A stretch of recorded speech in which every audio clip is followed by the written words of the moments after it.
Hey guys, what's up? It's Deprimido. Welcome back to the channel. Today I'm going to be showing you this lo-fi beat that I made and showing you how to make lo-fi yourself.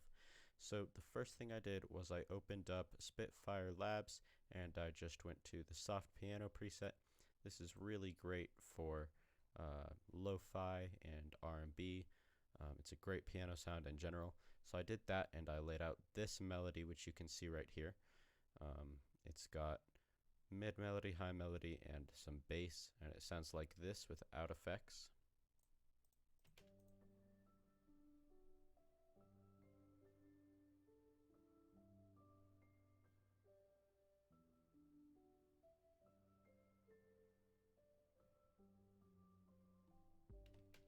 So that's what it sounds like without effects, but I added this EQ right here, and I added isotope vinyl to give it that lo-fi sound, and I also boosted the bass.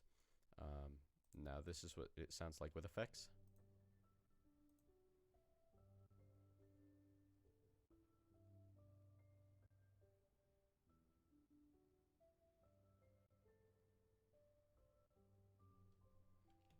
So you can hear it's a really big difference. So I'm going to turn off the isotope vinyl just so that it's not going while I'm recording, but that's what that sounds like. Next, I made this bass pattern, this kick drum pattern, and all of the drums that I use in this beat are all out of the DDA Lo-Fi kit, which you can get for free. Just type it into Google and you'll find it. So this is the kick pattern that I made.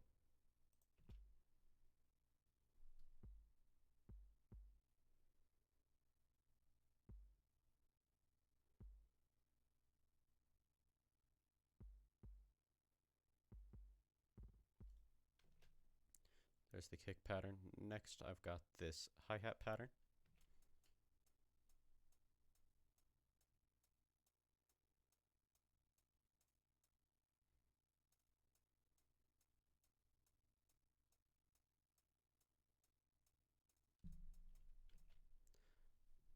We also have this snare pattern. It's really simple. It's just on the 2 and 4 of each beat, and then in the last measure, it's right here as well.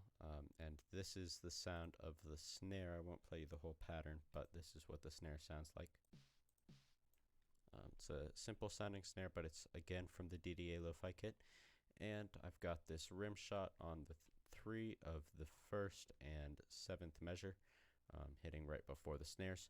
So it's all very simple. Then for the layout, I put the melody going all the way through, kick drum going all the way through except for the intro and the end, the hi-hat going almost all the way through, snare following the bass, and the rim here in the middle for the hooks. So that's the whole arrangement. Next, going over effects, as I said, I put a parametric EQ, isotope vinyl, and a little bass boost on the melody. On the kick drum, I just put this EQ to boost the highs, or sorry, boost the lows and cut the highs. Then on the hi-hat, I put this EQ to cut the highs a little bit, and I put a reverb. It's very slight, but it does actually make a very big difference. I didn't put anything on the snare, and for the rim, I just put a high cut using a parametric EQ. So that's basically all that I did. So what you can do to make lo-fi, there's a couple things that are really important.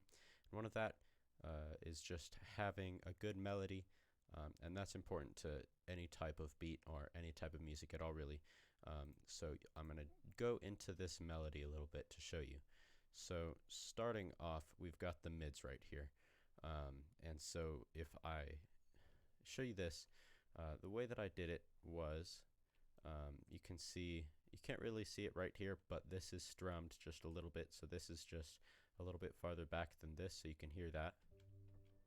It's not as clear on that one as it is on some of the other strums, but it is there. Then you've got upper notes here on playing each beat.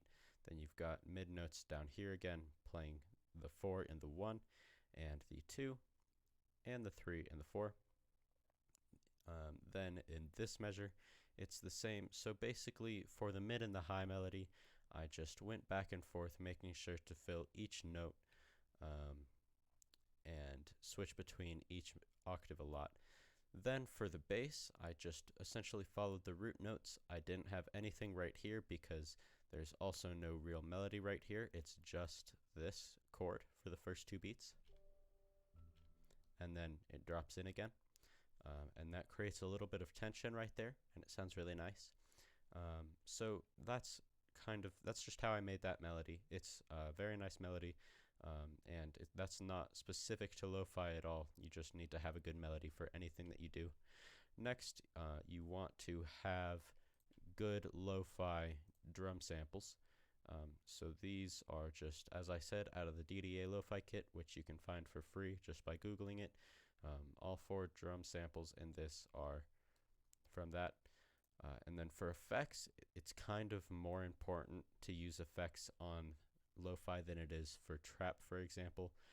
So as I told you the effects earlier, but the most important one is some sort of vinyl plugin. Isotope vinyl is a really great one. You can do lots of different stuff with it. You can do mechanical noise, wear, electric noise, dust, which is the most important thing, scratch, and depth, some warp. There's 4 different warp wave